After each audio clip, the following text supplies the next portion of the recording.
Welcome to all who have chosen to join Novatore's Lipstick Lunch on Ireland's St. Patrick's Day. For those joining us the first time, let me introduce Novatore. My co-founder, Dagny Elena, and I, Baiba Rubesa, have launched an organization dedicated to women's economic empowerment and leadership by connecting, supporting, and driving the like-minded. For more details, I encourage you to dive into our website at www.novatore.eu. Now, one of our initiatives is based on advocacy to enlighten ourselves and decision makers on issues that hinder or drive women's economic empowerment. Today's presentation is one I, in a way, have looked forward to for 3 years. To hear what one of Lithuania's 100 top women of the country's centenary has to say, and she's not Lithuanian to boot. But first, the technicalities. This session will be no longer than half an hour. Erin will speak for about 10 to 15 minutes, and then you have the opportunity to comment, question, and discuss. These comments can be posted either in the Q&A function on Zoom in the bottom right corner of this screen, or on our Facebook page connected to this session. Should we run out of time or respond to all questions, we will follow up on them on Facebook's Novatore EU site. Later today, a recording of this lipstick lunch will be posted on our Facebook page, Novatore EU, for you to listen to again or share. And now, without further ado, let me introduce today's speaker, Erin Gainer-Grigaliūnė. Erin's career grew from being a scientist as a drug developer to becoming chief executive and board member in biotech and pharmaceutical companies in the United States and Europe. While continuing to advise life sciences investors and companies, today she is most passionate about backing leadership teams and promoting initiatives as a business angel through the Ella Fund, a philanthropic foundation she created that invests in empowering girls and women. Erin, the floor is yours. Thank you, Baiba. Thank you so much. I am super excited to join this wonderful initiative and share a little bit of my story and hopefully give some clues as to how we can all work together to contribute to empowering girls and women. I send you greetings from Switzerland, where we are hiding from the pandemic. And I send you a very warm, happy St. Patrick's Day. I am half Irish, so this day is also very important to me. My story begins in the United States. I grew up the youngest in a family of 6 children. Here I am, oops, back there on my father's lap. 5 girls and 1 boy made up our sibling group. And I would say our story is one of sort of a traditional American upward mobility, very classic in the 20th century. Both of my parents came from rural backgrounds, my father in the Midwest of the United States, my mother in Ireland. Through education and hard work and a very strong value system, they became upwardly mobile and were able to put all 6 of their children through college and graduate school. All 5 of my sisters, or 4 of my sisters and myself, studied the sciences, which again wasn't the most common thing to do at the time. Our brother was the only one who studied the humanities, ironically speaking. And we really, growing up, I did not feel any hindrance or like being a girl was holding me back at all. And as I got a bit older, I started to notice a few clues, a few experiences that sort of opened my eyes to the fact that perhaps the world was not a world of equal opportunity for boys and girls and for men and women. My very best friend in high school, she was a super athlete as well as an excellent student. And her father would constantly criticize her for spending time on sports, that it was a waste of time for her, and that regardless whether in academics or in sports, she would never achieve as much as her brother would.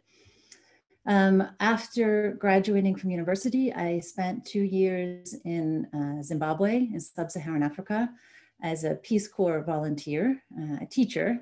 And of course, the gender power dynamics are quite different than what I knew growing up. And I really experienced firsthand what it meant for a girl to be growing up in sub-Saharan Africa. The girls in my classes sometimes wouldn't come to school if their family didn't have money for school fees. The boys would continue, but the girls would stay home. The girls in the families were the ones who had to walk for miles and miles to bring back water in buckets on their heads, whereas boys sat at home, playing with their playmates. And this was the beginning of the HIV epidemic across Africa.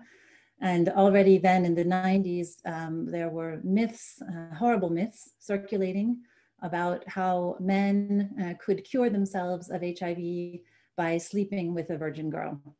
And these were things that were starting to happen, just devastating things. So I could say my eyes were really open at that point. And I came back to the States wanting to pursue a career in public health.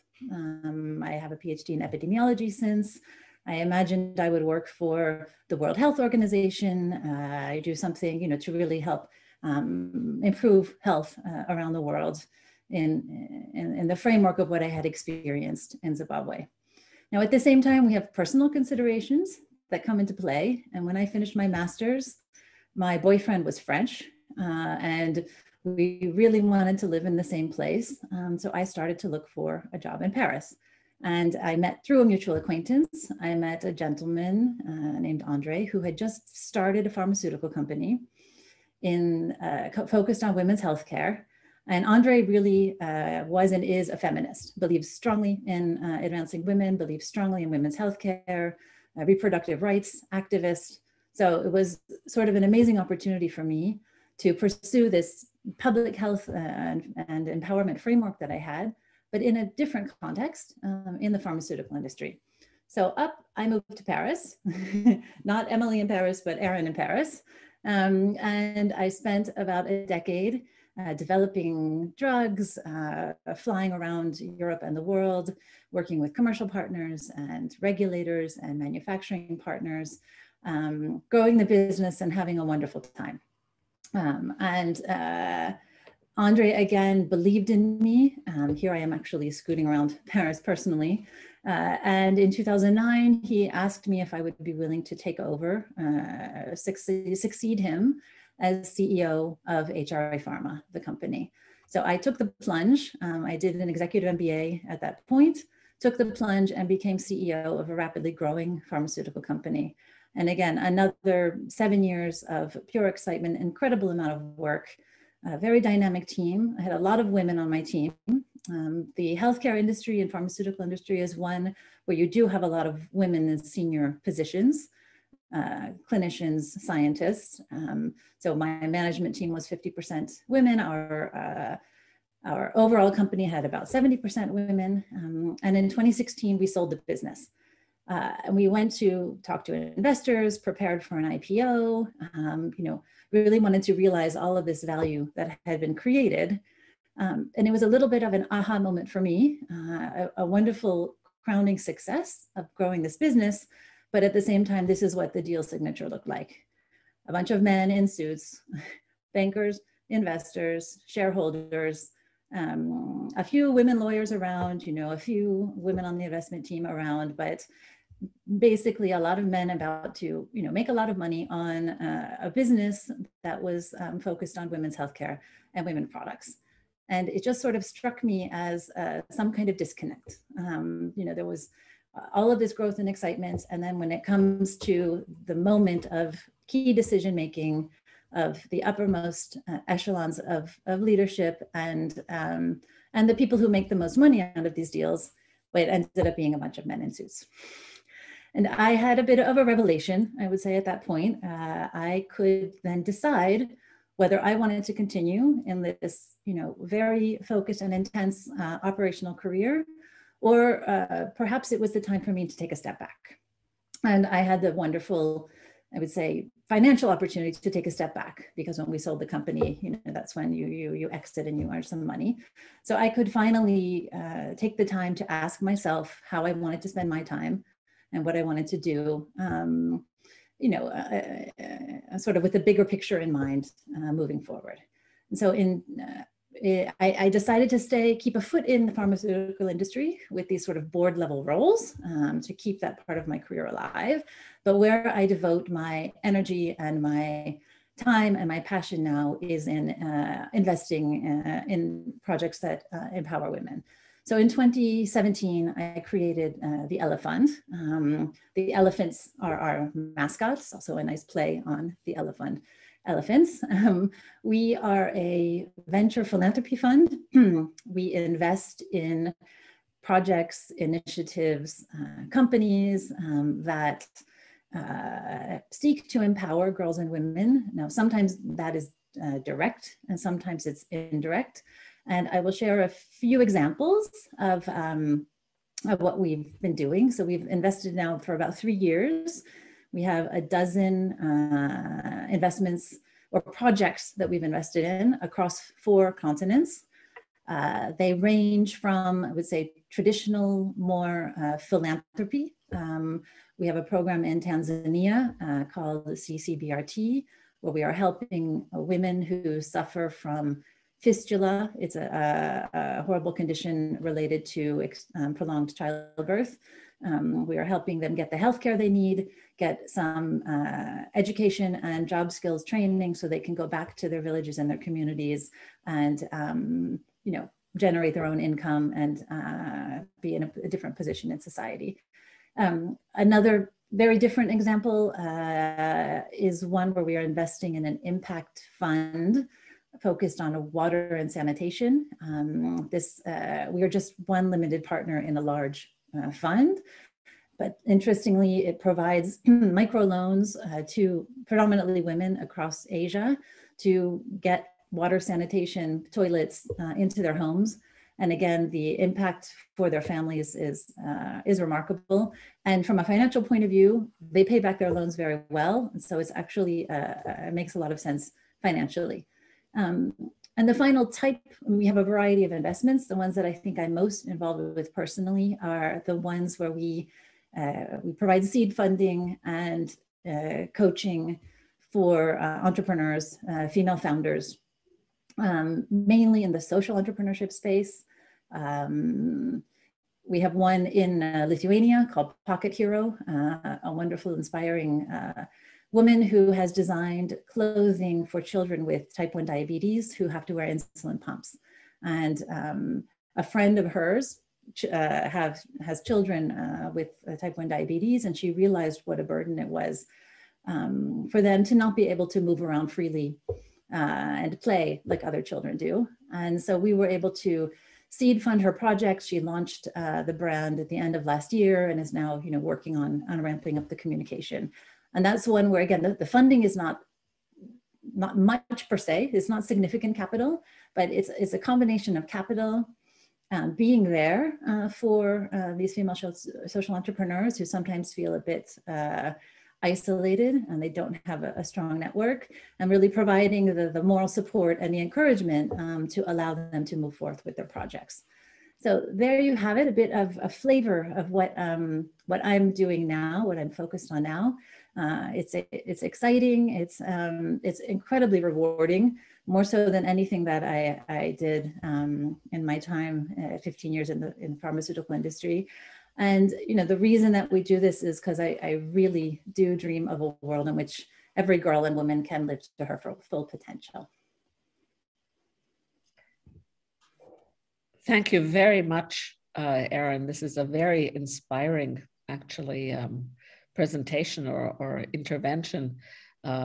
When you showed the picture of signing the deal with all the men in one room, by Jove, I've been in quite a few environments like that. And I think that quite a few of the people that have connected to this lipstick lunch have experienced the same and probably felt the same, but rarely act on it when they have the opportunity to change that picture, at least. I would be interesting to hear why, when you now had the chance, you decided to create your own foundation and not, let's say, join another NGO, become a mentor or something else. I mean, having come out of at the time I did this, I was 7 years in a CEO role, liking to be in control. I think you get used to a certain of decision making, of, wanting to have that decision making power and enough involvement to really make a difference. And perhaps, egotistically thinking that I had something to bring beyond just funds, let's say, in terms of, and I am a firm believer that the tools that we use to manage for-profit businesses, the rigor, the methods, the management techniques, those are valuable across the board, regardless of the type of initiative. And, if you can bring sort of a set of values and a passion along with the set of tools, then perhaps it can help things progress even more quickly. Let me remind everybody that's watching that you can pose your own questions or comments on Zoom. It is in the bottom right-hand corner in the Q&A area, as well as on the Facebook site. And here we have the very first comments or questions. Would you please describe your experience in Lithuania, specifically unique challenges? And I would add, because I had a similar question, says you have said that women in Lithuania are praised but not valued. Could you perhaps elaborate on what the difference is and maybe compare it to experiences elsewhere? And the person asking the question, myself, are Latvians that sometimes work with Lithuanians. So this is how you look at nationality as well. Sure. And so I will take advantage of this question to explain why I live in the Baltics. So my husband is Lithuanian. So again, say a choice for personal reasons to move to Vilnius and to have the family located in Vilnius. I think it's a wonderful environment for raising a family. And I'm not an expert, let's say, on gender issues or gender matters in the Baltics per se. I can just speak from some experience. And I've lived in the States, I've lived in France and Switzerland, I've lived in sub-Saharan Africa and in Ireland as well, and now in the Baltics. So that's my frame of reference, I would say. My sense is that there's still more of a macho culture in Lithuania compared to, France also has a macho culture, but compared to some other environments. And that, the division of labor when it comes to family is still very heavily weighted to women. And so it's an environment that can make it challenging for even a very entrepreneurial woman to have the space and the support, I think, to launch her own venture or to take on more responsibilities in a corporate environment. I think that is evolving. One of the programs we're hoping to launch with the Ella Fund is a leadership program focused on teen girls that we would like to bring to Lithuania. It's been very successful in Estonia, recently launched in Latvia.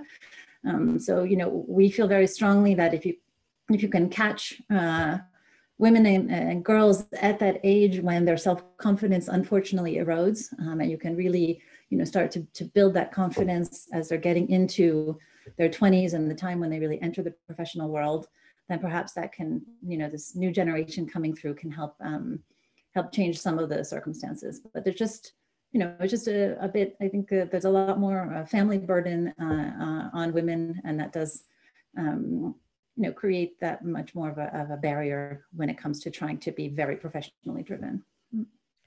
Thank you. Inesa Lazdowska comments, the fund looks like an amazing initiative. Very interesting to learn about it. Thank you. Question from me would be, can anybody sort of contact you if they would like to be more involved or support you in some way at the Ella Fund? We would be happy to have involvement and support. We do say that we don't generally take unsolicited requests for funding. We're not sort of a big donor organization, but collaborations, putting like-minded people together, thinking of new ways, new projects and new ways to work, fantastic. And it's team@theelefund.org, or you can find our website or social media feed. Sandra Klavinch says, thank you for sharing your inspiring story. Can you tell us more about the visual arts workshops?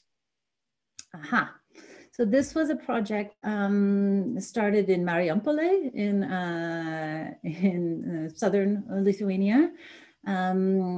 Really a sort of mid-sized city that, you know, was sort of a reinvigoration of the city center. And there's a wonderful female entrepreneur, Erin Gainer-Grigaliūnė, who is started a center, basically a community center, with different kinds of activities to help engage the community. Now, this was all in the pre-COVID world, of course. You know, things have been challenging over the past year, but the idea was really to bring together women from the community, help them to learn to express themselves via visual arts, and, you know, use that as a mechanism to help think about what maybe they would like to do next. So one of the workshops Neringa was working on was career change for women, working through these visual art workshops to talk about career, about ambition, and a way to really engage these women in this conversation where it may be, you know, otherwise more difficult.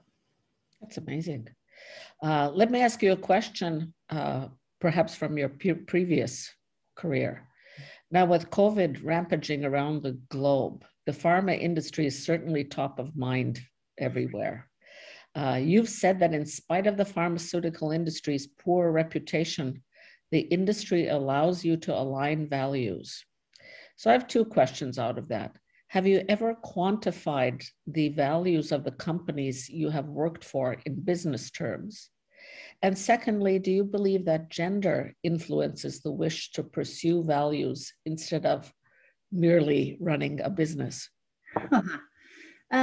First question, quantified no, but qualified yes. In one of the things I undertook when I first became CEO of HRI Pharma was to try and really crystallize and put into words the values that we all held dear. And I am convinced that it was a very powerful tool especially for attracting and retaining talent. You know, what brings people to work every day often is a commitment and a belief that the work that he or she is doing can make a difference. So we did that on say more on a qualitative level. The second question, I think women tend to be more attuned to values in an explicit way. I'll put it that way.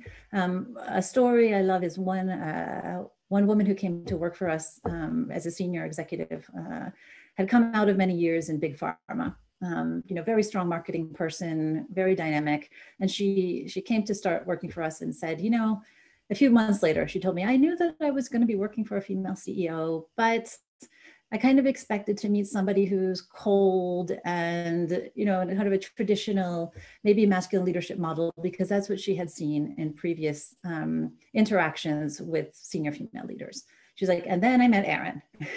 And, you know, Erin brings her personal values to the table and, you know, ends up sharing them in a very explicit fashion. I would, you know, give strategy talks. And we were working in women's healthcare, so it wasn't difficult. You know, we would talk about unmet needs in certain female cancers or in, you know, unwanted pregnancies and the impact that can have on families. And I would bring those stories with emotion to, you know, these plenary sessions and the strategy session. And I think it did really resonate with the team and especially with the women on the team. Tell me, would you be, you know, kind enough perhaps to share practical advice for women who wish to be in charge of their professional development, or better, their chances are at you know, professional success, or, you know, in a nutshell, how to be in charge of your own career, which you certainly have done? I think I have had a career that's been rife with opportunity. I recognize that. I mean, I grew up in an environment you know, where I had the opportunity to be educated. But I think one of my professors from business school always said opportunity is a combination of persistence, perseverance, and luck. So it's about recognizing that luck when it comes, but sometimes you can't transform it into opportunity unless you've persevered and really, worked as hard as you can, and been persistent about it. And I think this perseverance, I think women are very perseverant. I think the persistence, sometimes we suffer from the imposter complex, or imposter syndrome, where, even if we're given a potential opportunity, we are a bit shy about seizing it. So I think my message is, when opportunity knocks, you have to open the door, and you have to, run through that door, even though you may not know what's on the other side. When I chose to take this job in Paris, I had no idea where that was going to take me. When I went to Africa, I had no idea where that was going to take me, but it just felt like an opportunity that I couldn't refuse. This is very inspiring. My very last question is, what do you think about lipstick? I'm more of a gloss person myself, so I do. This is good to hear and good to know. So very swiftly, we're coming to an end. And Erin, I would very much thank you for joining us today. Thank you. I hope you stay somehow within the, globe and environment that Novatore is hoping to grow and to develop, because clearly your experience is one that is of value. And I'm sure there are people listening right now that may be thinking of how to collaborate with the Ella Fund going forward.